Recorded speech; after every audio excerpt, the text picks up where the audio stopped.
Халелуя.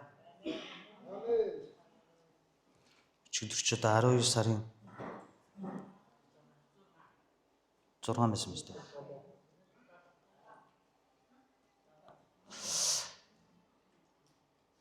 Номлол маань алга болсон байна. Нэр. Бид өчигдөр хичээлээ орсон мэт.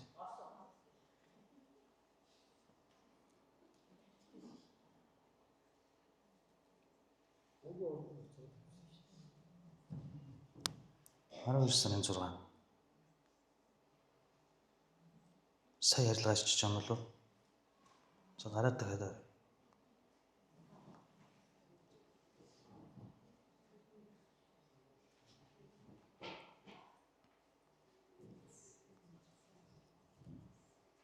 За цээжэр ор гэж байгаа юм илүү.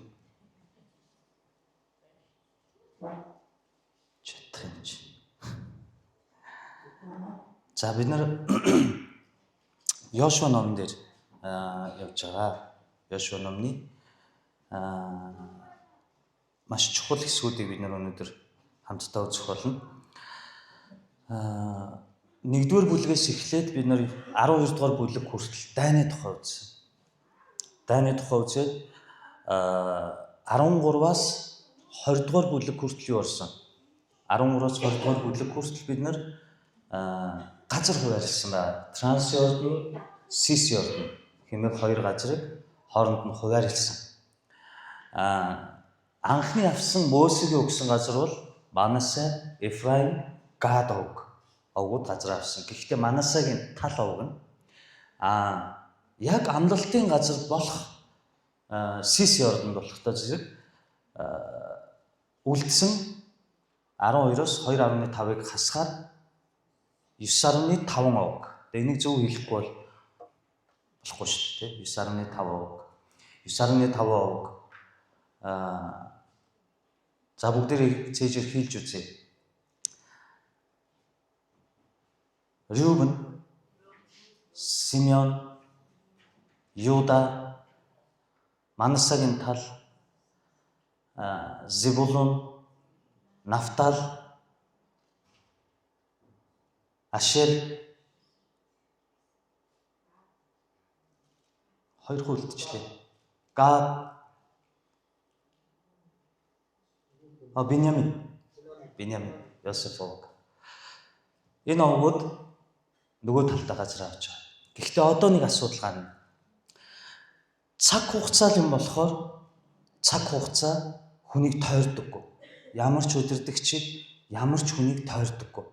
Тэгэхээр энд нэг ийм зүйл гарна 5 хүн шүү дээ. 23 дугаар бүлэг рүү бид нар орж байгаа. Эх 7 хоногт 24 дугаар бүлгээ үзээд бүгдээрээ Йошуа номыг дуусгаж байгаа. Өнгөрсөн хугацаанд 9 дэх жилдээ энэ сүмийн тэргуун пастораар үйлчлэхдээ цуурлаар эхлэл номноос номлол орж эхэлсэн тийм. Өнөөдөр бид нар эхлэл, гитлэл, тооллого, левиг алгасаад Йошуа ном руу орсон байна. Одоо эх 7 хоногийн сүүлийн хичээл хагас өдөр бид нар танхимаар орохоор болсон тийм ээ. Налах, Багнуур, Сэлэнг, Монголд байгаа онлайн сургуулийн оюутнууд маань манай сүм дээр цуглаад хагас сандад төлөө танхимаар хичээлээ ороод Йошуа номоо дуусгана. Ингээд туудахгүй бид нар Рут ном руу орно. Рут номын дараа 1-2 дугаар Самуэль орно гэж бодчихъя. Тэгэхээр эдгээр үйл явдлуудад хамгийн хүчтэй поинт болдог хэсэг нь Йошуа номыг мэдээж бүгд чухал. Гэхдээ Йошуа номын 23 дугаар бүлэг яагаад чухал вэ гэвэл тэрээр сүүлчийн захиасаа гэлж байгаа. Хүн бичигдээгүй мөртлөөрөө гарцаагүй нэгэн хууль байдаг. Төрсөн бол яах ёстой вэ? Өгөхөд таа. Яг үүний адилаар агуу удирдагч бурхны хүн Йошуагч цаг хугацаа тойроогүй. Өнөөдөр тэрээр хар залуу наснаас Мосегээр бэлтгэгдэн үйлчилж явсаар байгаад 40 жил болсон. 40 жилийн дараа 7 жил дайр хийсэн. Ингээд 47 жил. Ингээд тэрээр бараг 100 гаруй настай болсон гэсэн. 100 гаруй нас бол хүрсэн тэрээр одоо юу хүсэж байна гэвэл одоо тэр дайтаж чадах. Түүнд ирч хүч байгаа. Түүнд одоо юу үлдсэн гэвэл захиас үлдсэн. Гэрчлэл үлдсэн. Ард түмнээ удирдагч нартаа сүүлийн захиасаа хийлээд амьдралаа дуусгах цаг хэдийнэ үүдэнд ирсэн гэсэн. Гэхдээ энэ Захаасыг бид нэх гүнзгий томоор бодохоос илүү өнгөрсөн 22 бүлгийн турш болсон үйл явдлыг бид дурсан санах хэрэгтэй гэсэн. Ингээд Йошуа өмнөх 22 дээр түшиндүүд, ахмадууд тийм ээ шүүгчдийг дуудаад Шилод эзний майхны хурлын майхны өмнө тэднэр Захаасыг хэлсэн. Хоёр зүйлийг загсан. Шудраг байх, ариун байх. Үүн дотроо эзний үгнээс баруун тишч, зүүн тишч хазаахгүй байхыг тэрээр загсан. Үгийг нандинан сахихыг загсан. Харин өнөөдөр тэрээр дахиад ахмадууд, тэргүүнүүд, удирдагч нар шүүгчдийг өмнөө цуглуулад гэхдээ Силод биш. Шихинд цуглуулж байгаа. Ингээд тэрээр юу гэж хэлж ийн гэвэл одоо би та нарт бүх ард түмнээ цуглуулж агаад одоо би та нарт сүлийн Захаас хэлнэ. Одоо би та нарт ирээдүйд яаж амьдрахыг чинь, яавал ерөөлийн замыг сонгохыг чинь, эсвэл яавал хараалын замыг сонгохыг чинь, зэмдэлийн замыг сонгохыг чинь зааж өгнө гэд бүх ард түмнийг тэрээр сургамжилж хэлж байгаа. 23 дугаар бүлэг ингэж хэлж байгаа. Эргэн тойрныхон дайснаас Израилийг эзэн амьрлуулснаас хойш олон өдөр өнгөрч Йошуа нас өндөр болж хөгшрөв. Йошуа бүх Израилийг тэдний ахмадууд, тэргүүнүүд, шүүгчд болон түшиндийг дуудан ирүүлж тэдэнд би хөгширч нас өндөр болов. Мөн та нарын төлөө энэ бүх үндэстнүүдэд Бурхан эзнийхээ хийсэн бүхнийг та нар харсан. Учир нь та нарын төлөө дайдсан нь Бурхан эзэн. Харах тун Йордоноос цаашлаад их тэнгис хүртэл наран жаргах зүгт миний эзлэн авсан бүх улс үндэстний хамт үлдсэн энэ бүх үндэстнийг би та нарт овгуудын чин дагуу өв болгон шавгаар хуваарлан өгсөн билээ. За Йошуа юу гэж хэлж байна? Нэгдүгээр ишлэлдэр бичигч маань бодит байдлыг дурдж байна. Энэ бүлгийн бэкграунд гэсэн. Энэ бүлгийн үндсэн ухагтхууныг, үндсэн сэдвийг дурдж байна. Юуг дурдсан гэвэл эргэн тойрныхон дайснаас эзэн Израилийг бүрэн амьрлуулсан бөгөөд дайн дууссан гэсэн. Эргэн тойронд нь Израилийн төлөө сүрэн зогсох нэг ч хүнгүй болж амар тайван ирсний дараа Йошуа өндөр настай болж хөгширсэн билээ гэж. Энүүгээр бичигч маань юу хэлж байгаа нь гэвэл ямар ч Бурхны агуу хүнийг энэ амьдралын цаг хугацаа тойрдоггүй гэдгийг харуулж байна. Тэрээр Мосе хэмээх агуу удирдагчаар бэлтгэгдсэн. Тэрээр Израилийг амжилттайгаар насан турш баг нэг алдаа хийгээгүй. Ганцхан Йошуагийн алдаа гэж хэлж болох нь Гибеончууд хуурдсан. Гэхдээ тэр нь үнэндээ хинээс болж хуурдсан мөлий. Йошуа шийдвэр гараагүй ахмадууд тэргүй ахлагч нарын алдаанаас болоод Йошуа хамт алдаанд унж байгаа болохоос Йошуа удирдах энэ алдааг хийгээгүй. Өөрөөр Йошуа нэг ч алдаа гаргаагүй.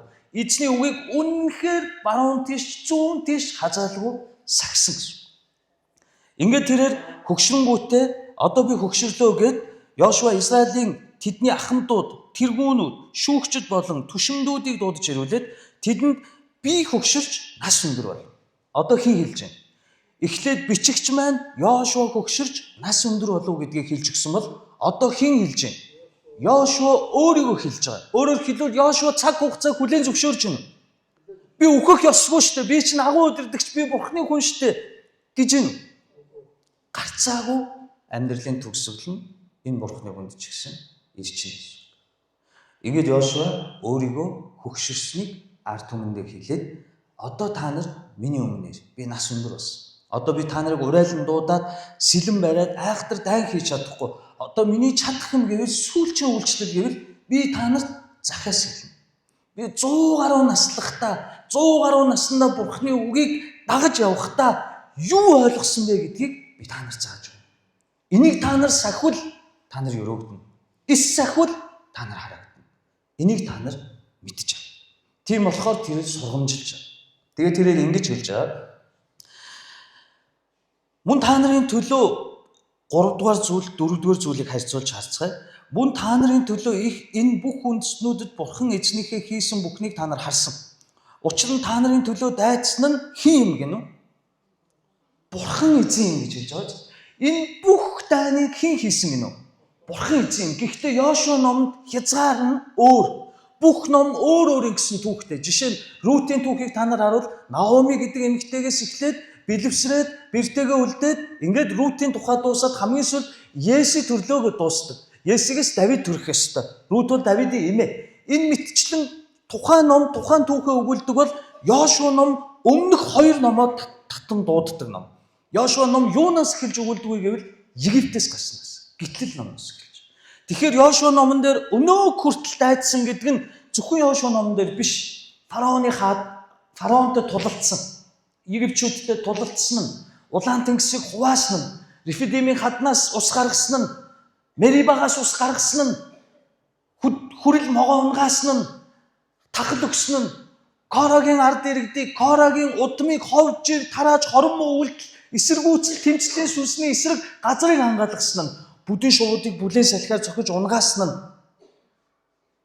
Марадах усыг, Шорвог усыг давсгүй болгосон нь, элийн давхичин тэднийг усаар хангасан нь, өглөө бүр манна тэнгэрээс буусан нь, өдөр бүр халуун наранд үүлэн баган тэднийг сүйдэрлэн дагуулсан нь, шөнийн тэр хүүтэнд сэрдэг хүүтэн цөл галан багнуулж тэднийг дулаацуулсан аялсан нь хэн байсан?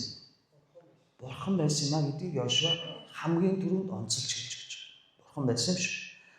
Одоо 4-р хэсгийг таардаг. Харах тун Йорданоос цаашлаад их тэнгис хүртэл наран жаргах зүг миний эзлэн авсан бүх улс үндэстний хамт үлдсэн энэ бүх үндэснийг хэн гинөө? Хэн гинөө? Би та нарт овгуудын чин дагуу өв болон шавгаар хуваарлан өгсөн билээ. Хэний эзлэн авсан гинөө? Миний эзлэн авсан. Тийм үү? Тэгээ хэн газар хувааж өгсөн гинөө? Би хувааж өгсөн. Одоо Йошуа хэний тухай ярьж байна? Өөрийнхөө тухай ярьж байна. 3 дугаар ишлэл 4 дугаар ишлэлийг тусад нь хуваах юм бол одоо зөвхөн 4-оор харуул Йошуа Бурхан хийсэн гэж хэлээгүй бол урдчлан хэлээгүй бол Йошуа бардам юм шиг хэлж байгааз би энэ дайныг бүгдийг ялсан. Миний хийсэн эзлэн авсан газар. Та нарын биш Бурханых биш минийх. Тэгээ энэ газрыг хэн хуваасан нөө? Би хуваасан. Бурхан биш. Би та нар шавгаар хуваасан. Ингэж сонсох юм бол Йошуа бардам юм шиг сонсож байгааз гэхдээ үгүй. Энүүгээр Йошуа өнөөдрийн 21-р зуунд амьдарч байгаа Христ итгэгч нарт маш чухал мессежийг өгөхийг хүсэж байгаа. Тэрээр бардамнаагүй, тэр сайрхаагүй. Би энэ бүхнийг хийчлээ. Миний гавьяагаар болчлоо гэж огтхонч бодоогүй. Тэр юу хэлхийг хүссэн бэ? Өнөөдөр байгаа та бидэнд. Бурхан өөрийн агуу ажлыг хийхдээ. Заавал хэн нэгнийг дууддаг. Заавал. Шууд Бурхан өөрөө бууж ирээд хизээч энэ дэлхий дээр өөрийн ард түмний дунд ажилдаггүй. Заавал хэн нэгнийг дууддаг. Тэр хэн нэгэн дуудагддаг хүн нь ямар quality, ямар мөн чанар, мэс чанартай байдаг вэ гэвэл үгэнд дуулууртай. Йошуа ном бол энийг л өгдөг. Үгэнд дуулууртай. Та нар Библиэс харах юм бол Израильчууд 200 жил Египтэд дарлагдсан. Тийм үү? Тэд нар маш их хэрэг завсан, шаналж, уйлсан, залбирсан, хашгирах үед Бурхан сонссон. Тэгээ Авраам, Исаак, Яаков гуравтай хийсэн гэрээгээ санаад Израильчуудыг Египтээс чөлөөлөх болсон. Тэгвэл Бурхан шууд өөрийн биеэр Есүс шиг бууж ирээд бүгдийг дагуулад Улаан тэнгисийг хуваагаа гарсан уу?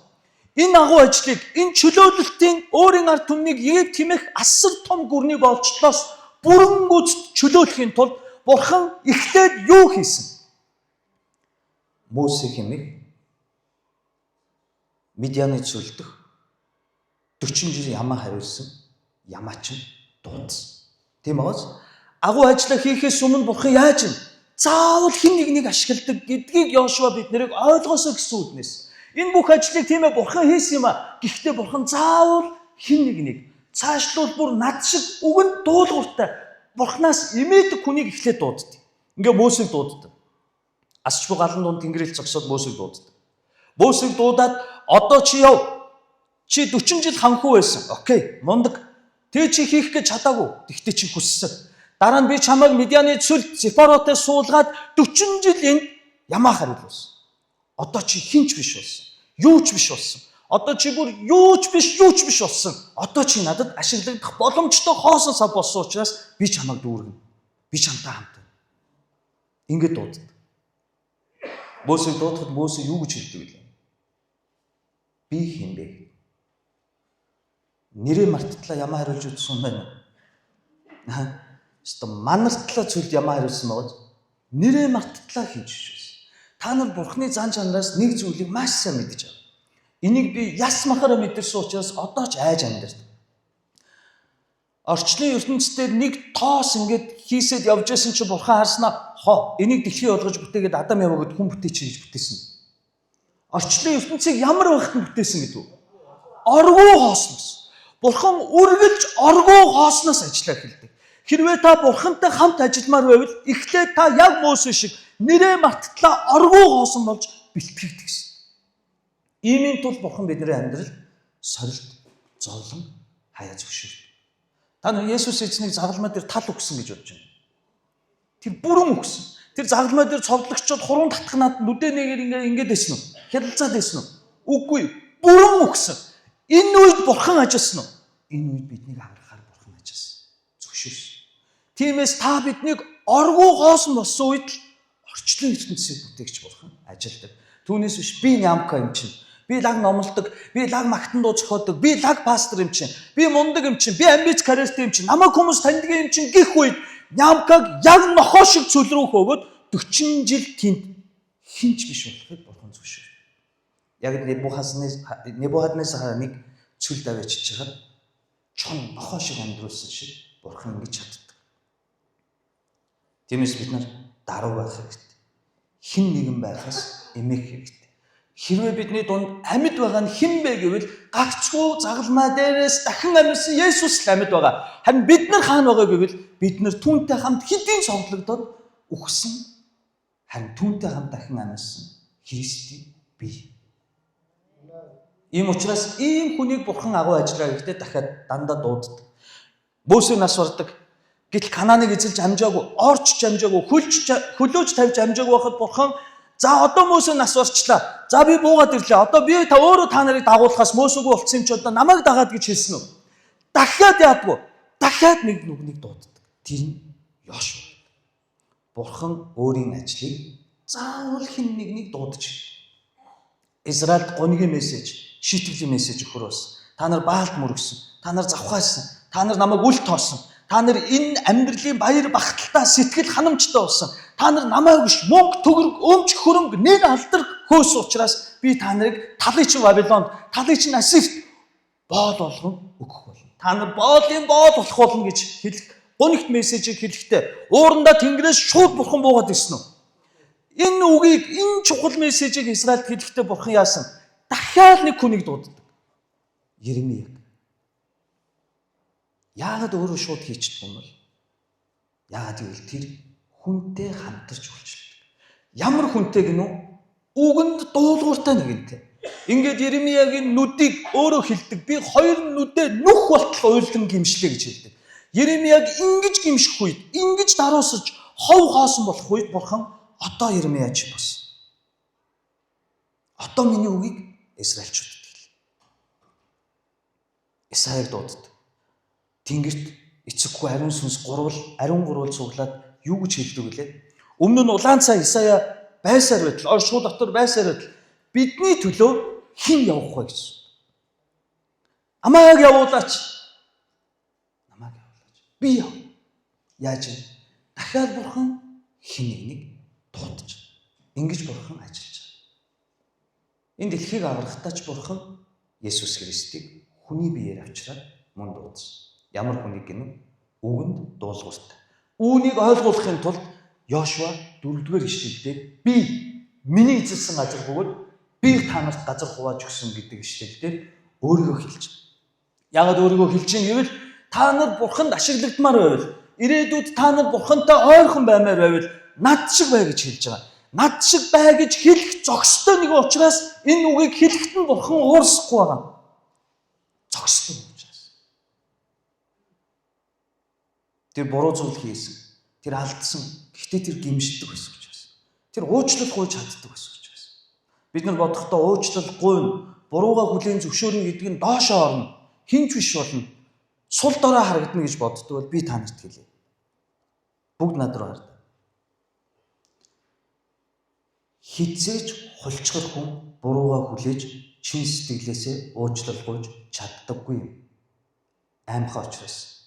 Ичдэг учраас, өөрөөсөө санаа зовж амьдэрдэг учраас. Харин намайг уучлаарай гэдэг үгийг чин сэтгэлийн гэмшлийг ах トゥ нарийнхээ өмнө миний буруу гэж хэлж чаддаг үгийг ямар хүн хэлдэг гэж жинхэнэ хүчрэх хүн уучлаарай гэж хэлж чаддаг. Яагаад дахиад бас хүчин бурханд итгэлийн байгаа учраас. Тиймээс та нар энийг байнга санаж яваасаа гэж хүсэж байна. Энийг Йошуа биднэрт өнөөдөр хэлж өгч байна.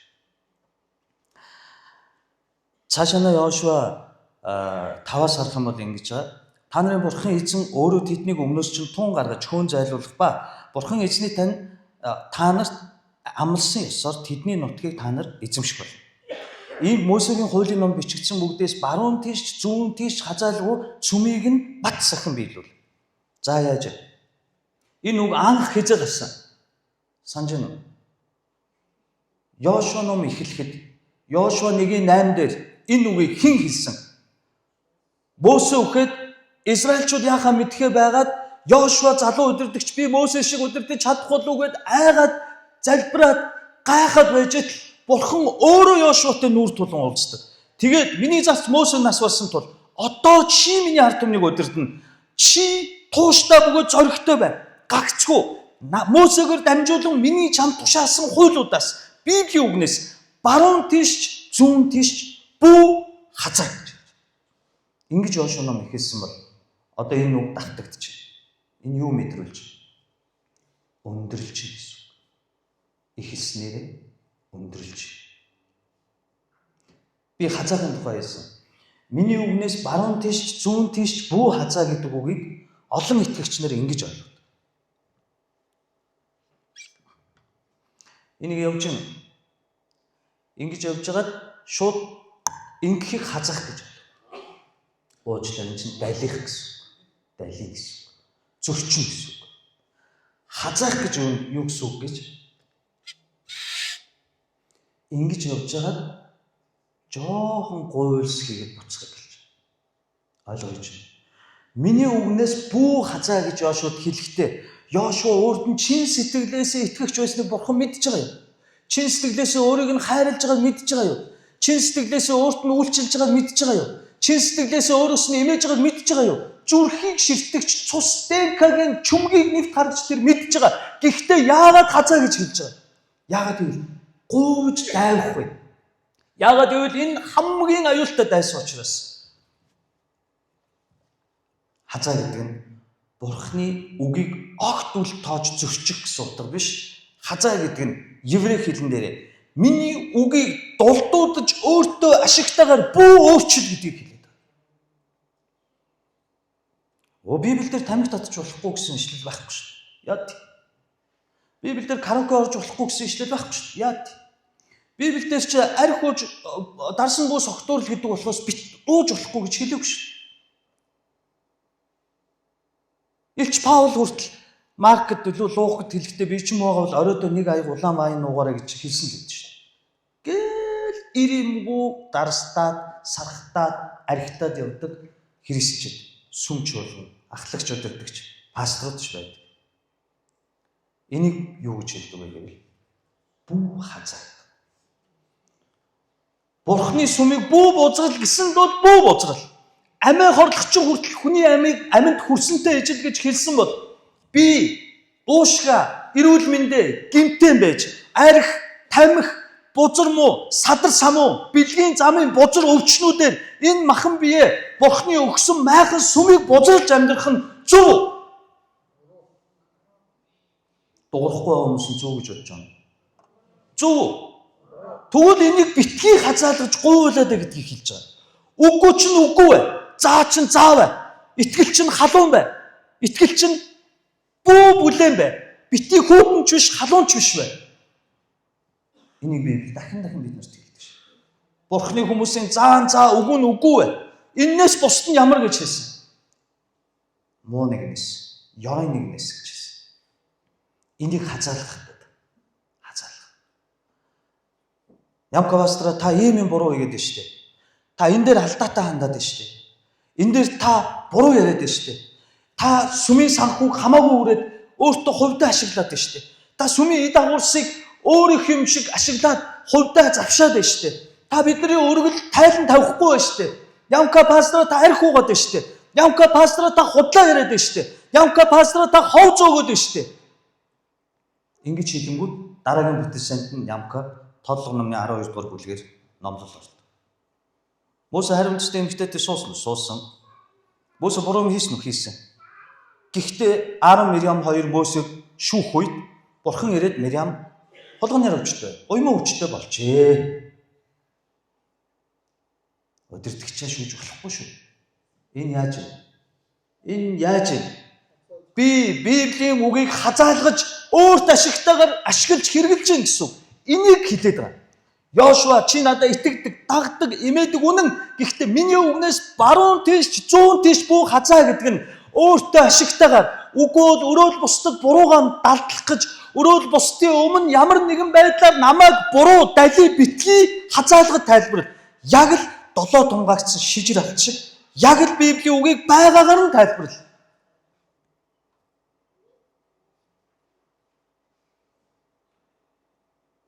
Зарим ахлагч нар зарим хүмүүсийн номлолтыг суудаг.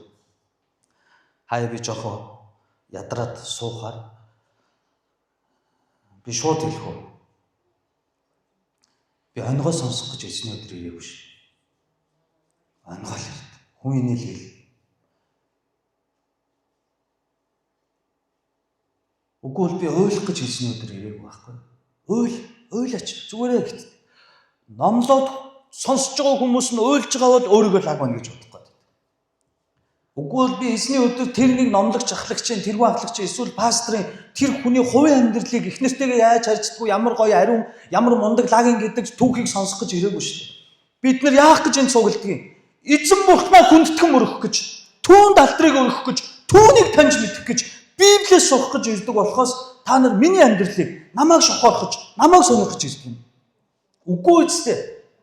Үгүй энэс бусдын далиж юм да. Йошуа битгий ингэрэ гэдгийг Бурхан зааж өгч байгаа. Чи миний үгийг мэднэ. Чи миний үгийг уншдаг. Чи надаас айдаг. Чи надад итгэдэг. Чи миний төлөө үйлчлдэг. Гэхдээ миний үгийг хизээ нэгэн цагт бүү дулдуудаж, далилгаж, өөрт ашигтайгаар тайлбарлаарай.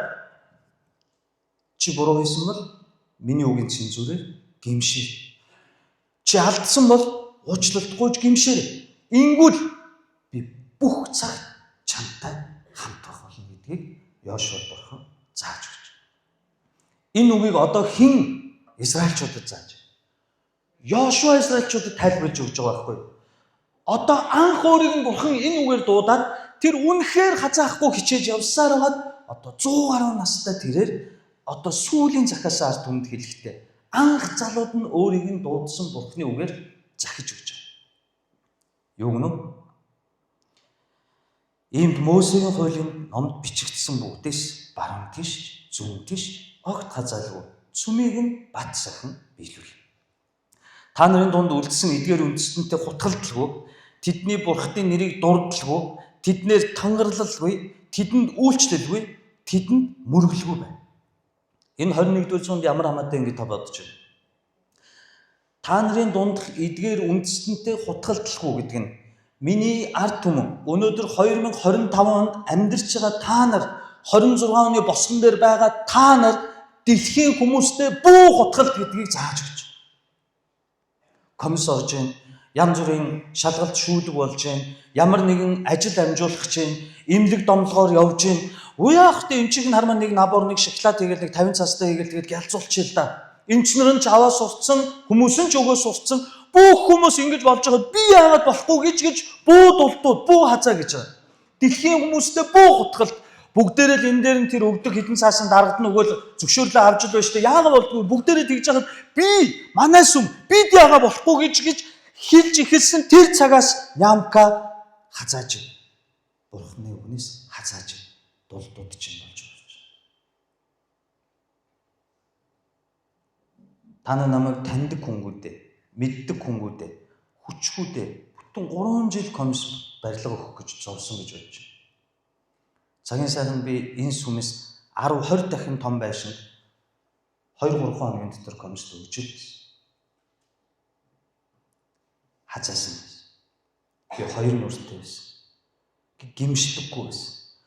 Бурхны үгийг гоё зүүжлэлтэй, сонирхолтой гоё ярьж хүмүүсийг инээлгэж уйлуулах нь надад таашаалтай. Би мундаг байгаа юм шиг, би лаг байгаа юм шиг мэдрэмж авдаг учраас би үйлчлдэг гэсэн.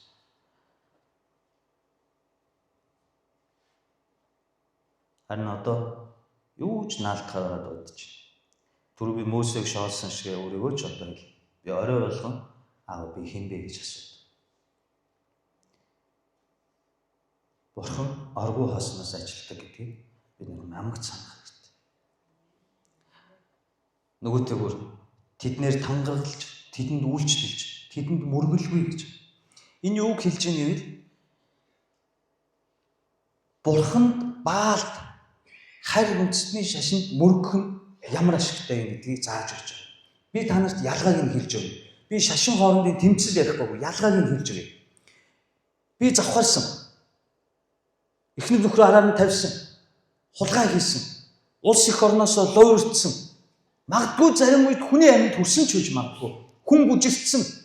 Хууль эрх мэдлэр далдаалгаж, шоронд хорьсон, тамлан зовоож, тарчлагсан. Тэгээд би хадаг бариад, тэгээд би боорцог ахиухан хэмжээний мөнгө бариад хэн нэгэн хүн дээр очиход тэр хүн аргалж өгдөг. Тийм биз? Ном уншиж өгдөг. Тэгээд одоо болно даргаа зүгээрээ одоо ажиллаа гээ. Арыг чи би даа гэж хэлдэг. Тийм үү?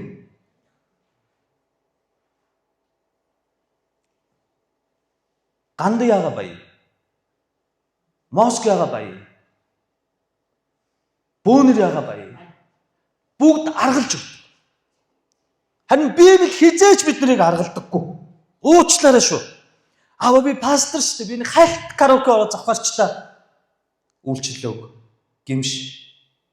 Би чамайг Небухаднецар шиг чон нохоо шиг цүлд амьдруулна гэж. Аава би санаандгүй уугаад гэртээ жоохон хүчрхийлэл үлдчихлээ шүү дээ. Уучлаарай. Нэг энэ удаа аргалаад өгчөөч. Хизээч үгүй. Хизээч бидний Бурхан аргалдаггүй. Заавал хариуцлага өгдөг. Хэрвээ чи эртхэн гимшиж, эртхэн уйлж, эртхэн Бурхан дугаа ирэхгүй бол улам илүү хохирлж чам дээр хуваагддаг. Тийм үү? Тийм үгүй.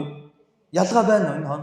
Ялгаа байгаа ч үүнийг хэлээд байна. Баалд мөргөхдөө тэд нэр маш их хэмжээний энэ Канаан хийдшүүд, Перисчүүд, Аморчууд, Амнончуудад очиж мөргөхдөө маш их хэмжээний алт мөнгө, эрдэнэс баялаг, зарим нь бүр насанд хүрээгүй өчүүхэн охиноо хүртэл өргөл болохоор аваачиж өгдөг. Амьд хүүхдээр алж дахил өргөхөр. Ингээд тэр Баалд энэ таглыг өргөснөөр өөрийнх нь хийсэн бузар булаа болгоныг тэр Баал нь аргалж өгдөг гэж боддог. Яг л энэ дэлхийн зүйлийг бидэнд зааж өгч. Энийг Есүс эзэн мөн хэлсэн мэт. За би ишлээ санах нүггүй номлол маань алгуулчих. Луух номны 12 12-16. Энд дээр нэгэн хүний тухай гардаг. Юу гэж гардаг вэ гэвэл тэр хүн газар тариалантай. Маш том баян газартай. Газар нь дэндүү үржил шимтэй. Тэгээ маш их урах цаваад байдаг. Урах цаа хураах амбаар нь багтаад. Ахын дүү ингээд доош нь 16, 17, 21 хүртэл нэг нь хүмүүс уншихаар хэмжээнд удаан гаргаж байгаа. Тэгээ энэ хүн юу гэж бодсон бэ гэвэл би ийм их урахцтай газартай юм чинь бүх амбаараа томруулъя. Бүгдийг томруулаад бүгд нь бүх урахцыг хураая гэж боддог. Тэгээ энэ хүн юу гэж хэлдэг вэ гэвэл за амбааруудаа булгаад томруулъя. Тэндээ би хамаг үр тариага хамаг ид хөрөнгө хадгалъя. Дараагийнх нь 20. Харин Бурхан түүнд мунхаг чи яг энэ шүн амчин ихэд за уучлаарай дээшээ явж байгаа. 20-с дээшээ дахиад дээшээ. Амин гол сангих доош 19-с нь энэ. Тэгээ энэ хүн бүх амбаараадууд үүргээд бүх хэд хөрөнгүүдээ хураач эн чинь над мэтийн жижигхэн хүн нэг пасторнцаар ярьж байгаа юм биш шүү дээ. Эн чинь бидний хайртай эзэн Есүсийн номлол байхгүй. Тэгээ хамгийн нандин хамгийн үнэн номлол гэсэн. Тэгээ юу гэж хэлж байна? Тэгээд би амханда амин гол минь чамд олон жилийн турш хэрэглэх хөрөнгө байна. Өөрийгөө амраа, ид, зугаач гэж хэлэндэ гэсэн. Яг үүний дараа Бурхан түүнд мунхаг чи яг энэ шин чамаас амчин ихээгнэ гэж. За би танд хэлье. Есүс яг Йошуагийн одоо хэлж байгаа үгийг шин гэрээнд биднэрт тохируулж хэлж өгч байгаа. Юу вэ гэвэл 19 гарагда амхандаа гэж гарч байгаа. Бид нар энэ үгийг их хэрэгэлдэг. Гэхдээ теологт гүнзгий бодохгүй хэрэгэлж байдаг. Бид нар бие бинийгээ нохоо хашиг гэж тоглоод инээгээд хилчдэг. Гэтэ тэр үг ямар муухай хэцүү үг болохыг бид нар мэддэггүй. Яг энэ амхандаа гэж хөрхий амхандаа тэгж бодсон байлгүй. Хөрхий амхандаа тэгсэн байлгүй гэж ярьдаг боловч амхандаа гэдэг чинь юу вэ гэвэл хиндэж сонсогдохгүй. Сүнсэндээ өөрийнхөө дотор амхандаа хэлж байгаа гэсэн үг. Ойлгож байна уу? Бид нар аминдаа хэлдэг шүү дээ. Бид нар хүнд байтугай бурхан залбирахаас ч ичмээр гин нүгэл бидний амьдралд өнгөрсөн байдаг. Бүр эргэж бодхоос ч амар зүйлс байдаг. Харин тэрийг ухаарж байгаа бол та болж байна. Окей шүү. Тэрийг ухаардгүй мулгуучуд байдаг. Хөгшин настай болсон онож тэрийг мэдэхгүй амьдрдаг хүмүүс байдаг. Уучлаарай тэр хүмүүсийг алгасан. Амхандаа өөрийнхөө дотор чимээгүй шинэхтэй ам гол минь чамд олон жилийн турш хэрэглэх хөрөнгөтэй болчихлоо. Энэ хүн болцсон уу? Болцсон. Тэгэд ам гол гэж грек хэл дээр шинэ гректээр бичигдсэн шүү дээ. Грек хэл дээр юу гэсэн үг юм гэхээр амин сүнс гэсэн үг. Библи хэлэхдээ бид нарыг юу гэдэг вэ? Та нарын махан бие чинь бол та нарын майхан сүм. Тэгээд та нар энэ махан бие өмсөд амьдарч буй Бурхны бүтээсэн ам сүнснүүд юм гэж хэлдэг. Есүс эзнийг мөн юу гэж тодорхойлдог вэ? Та нар теолог талаас нь боддоо Христ эзэн хүний биеийг яагаад гэдэг вэ? Өмсөд ирдэг. Хувцс юм уу? Хувцс шиг илэрхийлж байгаа. Тэгээд тэр хүн өөрийн амин голдоо, амхандаа, өөрийн зүрх сэтгэл яг өөртөө за боллоо. Тэг юу гэж хэлсэн гинөө? Эд амар зугаац. Ингэж хэлж байна. Одоо боллоо. Энэ хүн юу гэж бодсон гэвэл шаломыг, Бурхны амар тайвныг, шаломыг. Энэ хүн юу гэж бодсон гэвэл жинхэнэ амар тайван, жинхэнэ баяр хөөр, аз жаргал нь энэ гэж бодсон. Амарч, идэж, ууж, зугаацах. Харин Бурхан юу гэж уучлаарай. Чиний ам голыг чинь, чиний амхны чинь, чиний ам голонд чинь шалом байхын тулд чамд мөнгө хэрэггүй. Чамд эд баялаг нэгдүгürt байх ёсгүй. Чиний ам гол, амханд чинь, сүнсэнд чинь жинхэнэ шалом, жинхэнэ амар тайван, жинхэнэ аз жаргал, жинхэнэ энэ дэлхий нүд үзэж чих сонсоогүй баяр хөөр өрөөлийг надаас л өгж болно. Энийг чи мэдэхгүй учраас мунхаг чамаас би идэж ууж амарч зугаацах гэдэг ам голыг чинь өнөөдөр би тасна. Чамаас нэгэж буцааж байгаа. Ойлгож байна. Бид нар яг л ингэж боддог. Бид нар амьдралд байж болох амар тайвныг мөнгө, санхүү, нэр алдар, карьертэй боддог. Та нар бод ямар олон тэр бомтон дэлхийн од бүр дэлхий дээр танихгүй хүнгүй асар агуу одод амиа олчод. Холливуудээс миний хайртай жүжигчдээс бүр Нянга Витор яана энэ ууланд ийм алдартай ийм гоё жүжигч яаж Витни Хьюстон ямар дэлхийн од эмэгтэй вүлээ. Амиа олоод. Яагаад тэд нар энэ мунхаг шиг бодсон байхгүй юу? Нэр алдар амбар саваа дүүргээд нассаараа хоолоо бэлдсэний дараа би жинхэнэ ууж идэж амарч зугаацнаа гэж бодсон чинь амийн голоо таслагдахыг мэдээгүй. Харин та нар бод. Олон ядуу үйлчлэгч нар, олон ядуу итгэгч нар, олон ядуу пасторууд тэд нар амар тань амьдарч байна. Тэдний үр хүүхдүүдийн нүднээс нулимс уусдаг. Тэдний үр хүүхдүүд баяр хөөртэй, хань ижлүүд нь баяр хөөртэй, гэр бүл нь дулаахан, идэж буй хоол нь тансаг зэрэглийн шарсан гахаа мах биш. Зүгээр нэг бор шөлтөө лавшаа боловч хамгийн амттай. Энэ шалом, энэ амар тайвныг Бурхан өгдөг. Ямар хүнд гинөө? Өөрийнх нь үгнээс баруун тийш зүүн тийш хазаадаггүй. Өөрийнх нь үг тушаалыг сахин биелүүлж хайрладаг хүнд Бурхан өгдөг. Түүнээс биш мөнгөтэй, алдартай, баян, мундаг хүнд өгдөг юм биш. Энэ хүн энэ шаломыг буруугаар эхлэхээс. Та нар боддоо. Сайн байна. Есүс эзэн чинь Бурхан шүү. Тэгээ дагалдагч нь нэг гоё асуулт асуудаг. Есүс эзэн явах гэдэг дахин амьснагаа дараа. Тийм ээ. Үгүй дахин амьснагаа дараа биш. Явна гэдгийг хэлдэг. Би одоо явна. Би цовлогдсон асуулаад би таныг орхиж өгнө. Гоё. Над шиг хүн байвал гоё байх тийм үү? Би одоо сэргэн мандлыг орхиод явлаа гэвэл олон хүн алгаад ашгүй. Тэхүү.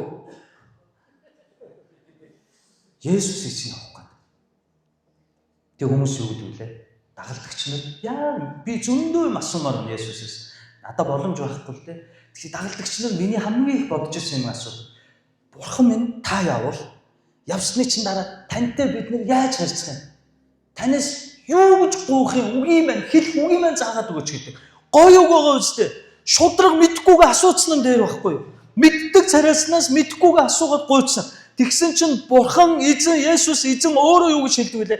Надаас та нар гуйх та. Намайг явсны дараа миний араас залбирэн гуйх та. Нэгдүгээрт миний нэр дээр гуй. Өөр хэний ч нэр дээр биш. Мямка баал маал хэний ч нэр дээр биш. Зөвхөн Христ Есүсийн нэрээр залбир. Хоёрдугаарт гээд тэнгэрт байгаа бидний эзэн. Манай нэг пастрын насаараа цээжлэхгүй нэг шүлэг шиг юм байгаа шүү дээ. Тэнгэрт байгаа бидний эзэн таны нэр ариунаар дуусах, таны хаанчлал ирэх болтугай, өсөл танд бид шиг биелэгдэх болтугай. Өдөр тутмын минь талахыг энэ өдөр бидэнд өгөөч. Ямар талахыг гинөө? Энэ мунхаг шиг насан турш хэрэглэх амийн голондоо хэлж буй үг шиг хөрөнгийг надад өгөөч гэж надад залбир гэсэн үү? Өдөр тутмын талахыг чи өнөөдөр хоолтой юу? Окей. Маргааш чи дахиад надаасгүй, маргааш ичмээ, маргааш дахиад өгнө. Нөгөөдөр чи хоолтой юу? Энийг Есүс зааж өгсөн байхгүй юу? Насан турш юм. Харин бид нар юу гэж залбираад байдаг вэ? Насан турш идэх хөрөнгө өгөөч гэдэг. Ингэж удаасныхаа өрөнд бид нар хамгийн үнэтэй юмсаа алддаг. Үр хүүхдийнхээ нарийн нандин баг насын, нарийн нандин шилжилтийн насын, аав ээж нь хамгийн хэрэгтэй цагийн, хань ижилдээ хамгийн хэрэгтэй үед нь түүний ганцаардан гарын атгаж суух хэрэгтэй тэр нандин цагууд, тэр гэр бүлийн халуун дулаан уур амьсгад тэр муу лавшаага, тэр муу хутгсан цууванга инээлдэд идэх нарийн нандин цагаа дараа нь эхлээд амбар гисээр байгаад нэг өдөр амин голыг чинь Бурхан тасалдаг. Тэр үед хүүхдүүд чинь хэдийн таныг сонсож, хэдийн тантай сууж хоол идэх цаг нь ч өнгөрцөн. Архинд олон ороод авгаа хүүхнээсээ салж нийлэх нь нийлээд, хаягдах нь хаяад, хаягх нь хаяад, аль хэдийн байхгүй болоод, аль хэдийн бүр ач зээнэр чинь гараад ирсэн байна. Тэр үед та амбаараа би болгочоод одоо би хамрыг иди ой 6 цаг их үед чинь амин гол чинь тасархаар. Энэ хүн амрах юм, зугаацах юм бол, идэж уух юм бол, шоудах юм бол миний сүнс шалом шиг амар тайван байна гэж боддог. Үгүй байсан юм а гэдэг юм хэлж. Эзний үгэн дах. Ингээд тэр амбарыг дүүргэхээсээ болоод хамгийн нандин хажууд байгаа бүх эрдэнэсээ алдсны дараа энэ хүн оройтож байна. Энийг Йошуар түмэндээ загч өгч. Тэдний бурууттай, бүх холилд, бүх хутгалд битгий хэдэн шиг байна. Энэ дэлхий мөнгө, санхүү, нэр алдар амбиц гэдэг бол та нар хэнийг хөөх ёстой юм? Уралдаанд төвчээлтэйгээр Христийг дагах ёстой. Түүний үгийг судлах ёстой. Сахин биелүүлэхийн тулд. Энэ дээр хэлж байгаа биз? Та нарыг хөөн гаргасан. Тангаралгүй тэрэнд үйлчлэхгүй Батцуур 30 агуу хүч дүнцнүүдийг эзэн та нарын өмнөөс хөөн гаргасан. Энэ өдрийг хүртэл та нарт эргцүүлэн эсэргүүцэх хэн зогсож чадав. Та нарын бурхан эзэн та нарт амлсан ёсоор та нарын төлөө тулалдаад өнөө хүртэл тэднийг хөөн гаргаж энд байсан. Тиймд амныхаа төлөө өөрсдийн бурхан эзнийг ямагт хайрлан анхаар түүний үгийг сахин биелүүлэхийн тулд олон залуу пасторууд та бод. За би асууя. Үгийг сахин биелүүлэхийн тулд цацаатлагчаа яах вэ? Уншин штэ. Зүгээр ингээд тангад нам шиг саяны минийг шиг унших уу? Ойлгох хэрэгтэй штэ тийм. Ойлгож ээж тэрийг сахин биелүүлнэ үстэй. Тийм үстэй. Ойлголцохгүй бол та хоёр хэдийн салцсан. Та хоёр шидийн салцсан. Нэг хоёр шидийн салцсан. Ойлгоод байгаа болохоор за яах вэ? Энэ тал дээр нямка жоохон тэнийг юм да одоо тэгээд өчигдөр нэг кино үзэж байгаа. Нэг хоёр хөтлөө инээлсэн. Зүгээр санаанд үзчихсэн чинь нөхөр нь ингээ амар тэнэгчээсэн өвөө болохгүйгээд тэгээ ихнэр дээр ирээд ингэсэн байхгүй. Хуваа хичээсэн тэнийг занг минь уучлаарай миний ханаа гэсэн байхгүй. Тэсэн чи хань юу гэж хэлсэн. Зүгээр дээ ханаа. Хэдийн дасчтэй гэжсэн. Бид хоёулаа пиц итлэнээс сонсноо нэг сонссон хэдийн дасч. Нэр ийм байгаа шүү. Ингэж ээж хүн амьдрт байсан. Төгс хүмүүс амьдрахгүй шүү. Зарим нэг тэнэгтэн нянгаа бол миний зөндөө юмд хэдийн дасцсан байгаа хөө. Энэ амьдрал яагаад ойлгож өгч байсан. Тэгвэл түүний үгийг сахин биелүүлэхийн тулд тэр үг юу юм бэ? Намайг яаж амьдр гэдгийг заагаад байгаа юм бэ гэдгийг уншиж, судалж, мэдэж ойлгохгүй бол яаж сахин биелүүлэх юм бэ? Тийм үстэй. Тэгээд үгийг судалж, мэдэж ойлгоно. Тэгвэл эсрэгээр нь соли байрын үгийг судалж, мэдэж ойлгож байгаа, судалж, мэдэж уншиж байгаа шалтгаан нь юу гэнэ үү? Сахин биелүүлэхийн тулд, даган мөрдөхийн тулд. Гэтэл өнөөдрийн олон залуучууд, ахлагч, удирдагч, номлогч, пасторууд үгийг сахин биелүүлэхийн тулд судлах биш. Үгийг сахин биелүүлэхийн тулд сонсож унших биш. Бусдад заах гэж сонсож унших. Бусдад цэцрэх гэж, бусдын өмнө, олонний өмнө номлох гэж, мундаг алдар карьертай гоё номлодог болох гэж үгийг судлаад. Тэгвэл бид нэр үгийг сахин биелүүлэхийн тулд судлах хэрэгтэй. Ойлгож байна. Худлаа бүү яар. Хов бүү яар гэдэг үгийг би уншичаад та нар худлаа бүү яар, хов бүү яар гэж ярихаас өмнө би худалж байна. Би ховж үзв. Та нар хов, жин, хов, жин,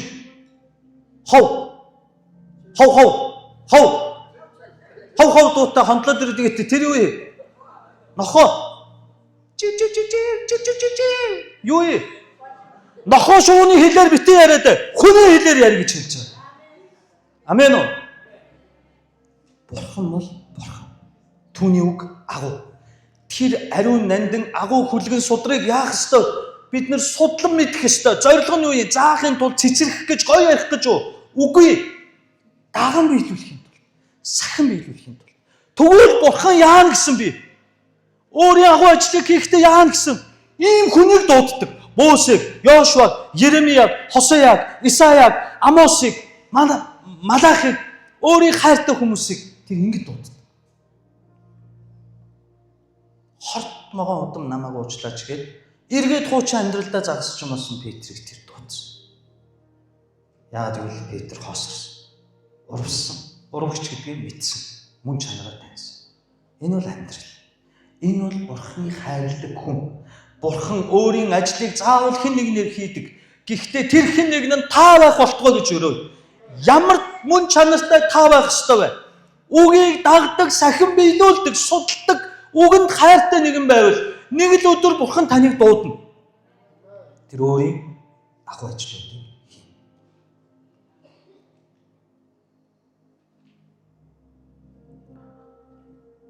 Эдгээр бүх үгсээс хамгийн сүүлээр Йошуа нэг үгийг хэлж байна. Өнөө хүртэл. Доош гүйлгэл луух дээр байгаа юм. Би олъё.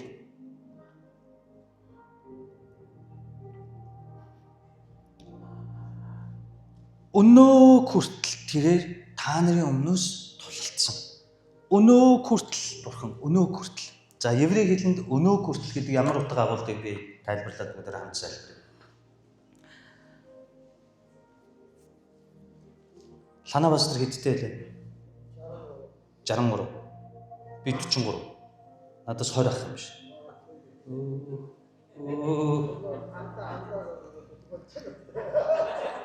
Гогшин харанда. 20 насны зүйл. Тэгвэл Ланаах надаа ингэж хэлж. Еврей саншил ярьж шүү. Өнөө хүртэл эзэн надтай хамт байсан юм а гэж хэлж. Надаа 63-тай хүн 43-тай надаа. Тэгвэл юу гэсэн үг вэ гэвэл өнөө хүртэл эзэн надтай биш ээ. Нямка пастора өнөө хүртэл эзэн чамтай хамт байсан юм а гэж хэлж. Тэгвэл энэ үгээр би юу ойлгох вэ гэвэл 63-тай хүн надад хэлсэн учраас надаас 20-оор илүү оноотой гэсэн үг тийм үү? Миний бүх 43 насны түүхээс дахиад 20 жилээр илүүгээр өөрөөр хэлбэл намайг ихийн хэлээд бүрэлдэхээс бүр 20 жилийн өмнөөс Бурхан намайг ширтээд харж ирсэн гэж би ойлгодог байна. Насны ирэмт байдаг еврей хэлээр. Хатуу ёс саншилтай. Тэгвэл би Лана пастор өнөө хүртэл Бурхан надтай хамт байсан юм а гэвэл Лана пастор юу гэж ойлгох вэ гэвэл намайг 20-той үеэс эхлээд Бурхан надтай хамт байсан юм гэж ойлгодог. Ойлгож байна. Ийм чухал утгатай үг байхгүй. За. Канаан газар өмнөх үеэс 2 хүн уус. Хин хоёр орлоо? Йошуа, Калеб. Йошуа Калеб хоёрыг 40-тэй байх үед 40-оос 45-тай байх үед 20 нас буюу түүнээс дээш насны бүх хүн өмнөх үеийн цөлд үгцгээсэн 40 жил. Тэгэхээр үлдсэн хүмүүс нь тэр хоёроос хэдээр дүү хүмүүс үлдсэн байх нь. 45-тай хүмүүсээс 20 наснаас дээш бүх насных нь үгчглээр дандаа 20-той 20-оор буюу 25 насаар дүү хүмүүс үлдсэн байгаа ч дараагийн үе. Одоо Йошуа 100 гаруй настай 110 настайдаа нас барна. Гэхдээ 100 гаруй настай Йошуагийн өмнө хамгийн хөгшин нь хэдэн настай байх нь? 20 настай 100-аар бодов. 80 настай. Өөр хүн байгаа юу? Бүгд чөлд дууссан. Йошуа байгаад өөдөөс нь Йошуа андаа гэвэл Калеб л байгаа. Өөр боломжгүй. Тэгвэл 100 гаруй настай Йошуа хамгийн хөгшин 80-тай өөрийнхөө дараагийн үеийн хүмүүс рүү хараад Еврей ёс заншлаа саяны миний хэлсэн жишээгээр бод. Өнөө хүртэл Бурхан та нартай хамт байсан юм шүү. Өнөө хүртэл эзэн надтай хамт байсан юм а. Өнөө хүртэл эзэн та нартай хамт байгаа гэвэл тэр хүмүүс юу гэж ойлгохгүй? Бид нарыг төрхөөс 20 жилийн өмнөөс ч Бурхан бид нартай байсан. Тэгвэл та би 20 наснаас 30 наснаас 40 наснаас итгэсэн. Би дөнгөж итгэхээр 3 жил болж байгаа, 5 жил болж байгаа. Тэгвэл өмнөх амьдрал чи. Йошуа энийг хэлж өгч байна. Өнөө хүртэл та итгэгч биш болохоос өмнө итгэгч биш байх үед салсан, сарилсан, магадгүй аборт хийлгэж хүүхэд алсан, магадгүй завхаарсан, арх уусан, худлаа ярьсан, хүн лөө өртсөн. Бидний амьдрал ямар вэ? Юу вэ? Өвчин, зовлон, хань ижлээ алдсан, эцэг эхээ алдсан хүний амьд хүрсэн ч байж болдог. Гэхдээ тэр бүхний юу вэ яаш? Тэр бүхэн ч юу вэ? Бурхан хамт байсан юм. Та нар хүмүүс тулалцсан юм. Тэгээд тэр бүх амьдралыг чинь тулалдаад өнөөдөр та эзний өмнө гимшилтэйгээр авралыг аваад сууж байна. Ойлгож байна. Энэ гүнзгий теологийг Йошуа 100 гарсан настай хөгшин өвгөн агуу бурхны хүн Йошуа зааж өгч байгаа. Өнөө хүртэл байсан шүү. Та нар Мерибад алдсан, Кадеш Барнеяд алдсан, Зэний цүлд алдсан. Та нар Гибеончуудтай алдсан, Ай хоттой дулдахтай алдсан. Та нар зөндөө алдсан. Гэтэ та нар тэр алдаагаа миний итгэгч биш амьдрал. Би итгэгч болоод би бурхны болсон гэж бити бодоор бүх амьдралыг чинь турш. Бурхан байсан учраас өнөөдөр та нар ойлгож байна. Тиймээс өнгөрснөөрөө өөрийгөө шүүхэн зогстой. Эзний хувьд шударга биш байхгүй. Тэр үед ч тэр тулалдаж ирсэн гэсэн. Амос номон дээр тэр тэгж хэлж байгаа. Та нарын дунд одоо болтол юу гэдэг вэ? Хатар газар оршин байсан. Тэр газар чинь очиж би хагалж, эвдэлж, хатар газрыг чинь тариа ургуулж, хурааж, цэвэрлэх болно гэж. Хатар газар. Тэр яагаад Амос хэлж байгаа? Дотоод эдгэрлийн хамгийн чухал ном. Амос ном. Тэгшлүүрийн ном. Тэгвэл Амос номон дээр яагаад та нарын дотор байгаа хатар газар гэж ярьж байгаа? Өөрөөр хэлбэл Нямка гэдэг хүний дотор буюу энэ хатар газар нь ийм олон нүхтэй гэдгийг Бурхан хэлж байгаа. Ааваас авсан шах. Эмээгээ нас болоход авсан шах. Ах эгчтэй зодуулахад авсан шах. Ээжээс, эгчээс, амьдралаас гондол, хорсол, үл уучлал. Эдгээр нь яваад эсэргүүцлийн хан, гомдлын хан, ус гонзон, түргэн уур хилэн ийм хатар газар таны дотор байна. Тэрийг дээр Бурхан л ажиллахгүй бол чи чадахгүй. Чи уучлалгээд чи сэтгэлээс уучлахгүй. Чи өөрчлөгдөгээд өөрчлөгдөхгүй. Чи гимшигээд гимшиж чадахгүй. Үнэн дээр чи хинч биш тэр газрыг Бурхан таатахаар тэр газрыг чинь Бурхан хагалж янзлж өгөх. Чи хайрлцсан. Чи өнгөрснийг уучлна. Чи энэ шахнууд чинь эдгэрч эхэлнэ. Бид нар махан бие хурууга зүсчих юм бол долоож байгаа чамаагүй махан бие эдгэж чаддаг бол зүрх сэтгэлийн шарахыг хэн ч эдгэх боломжгүй. Өнчлөл, хоосрол, өлсөглөн, ганцаардал, гуниг, үл тоогдсон, хаягдсан, орхигдсон тэр их зовлон тэр хатар газрыг Бурхан хэлж байна. Энэ дээр чи би ажилласан. Ямар үед ажиллана гэнэ? Миний үг нь дуулууртай байж, миний үгийг чандлан сахих мөчөөс би дотор ч ажиллаж эхэлнэ. Тэгээд Нямка жуучилж эхэлнэ. Өөрөө ч мэдлгүй уучилж чөлөөлөгдөн.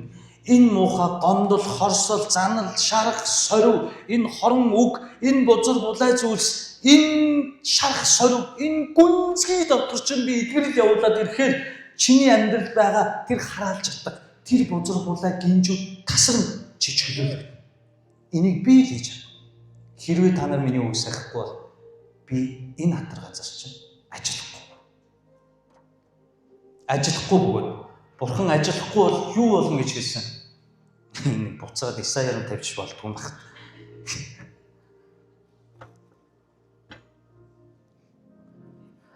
16 шилдэг тийм 10-аас эхлээд тавьдаа Исая 20 биш Исая биш Йошуа 23-ын 10-аас эхлээд тавьдаа. За дахиад 11 дахиад 12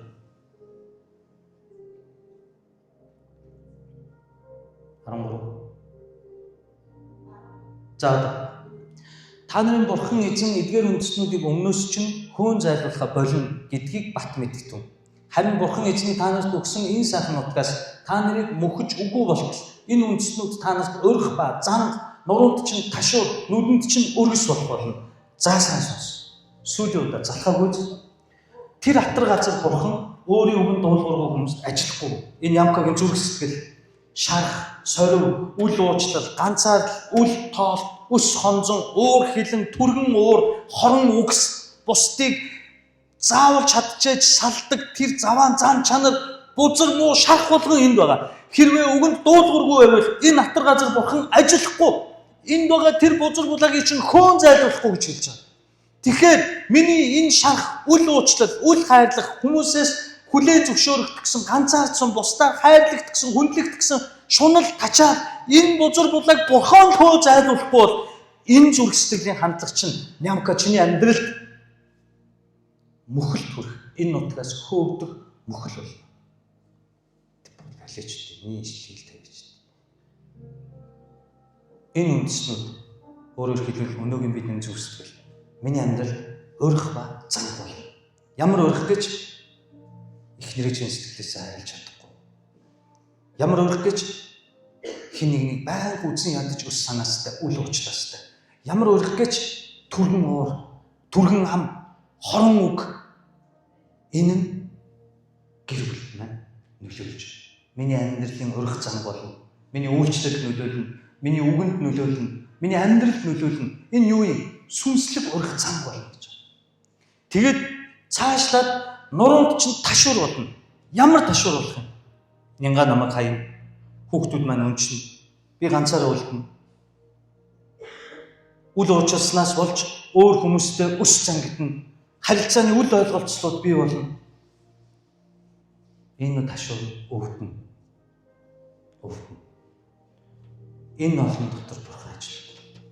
Хамгийн сүүлийн нүдэнд чинь өргөс. Та нар нүдэндээ өргөс зоолгоцсон хүн сайн харах уу? Тэр хоёр их дэлжгэнадахын нүдэнд нь өргөс зоолгож өгчтэй.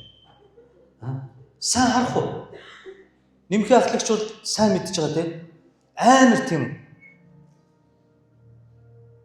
Энэ юу гэлж сүнслэг мэддэг гэлж. Энэ хүн сайн харахгүй, хичээж чадахгүй, байнга өвчтэй байдаг.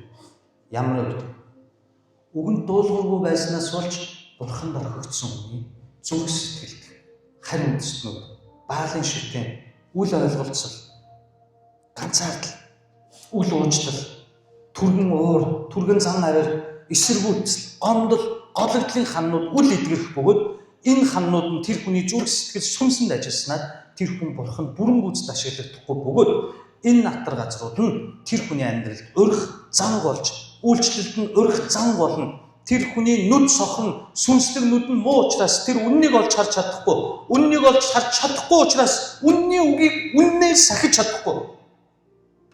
Хүнээс олигдоо уучлалт чууж чадахгүй. Буруу хийснээ олж харж чадахгүй. Ойлгож байна. Энэ асуудал. бид нар энэ онгорхой цорхоо Бурхны үгээр биш амбар саваар нөхөхгүй дэвэл Библи бид нарыг мунхаг нэгэн гэж. Аминчлан амийн гол сүнслэг амийн үе. Жинхэнэ шалом энд байж бид нар чин сэтгэлээсээ инээмсэх. Жинхэнэ шалом энд байж бид нар энэ шаломын Бурхныг үр хүүхдэд өвлүүлж өгнө.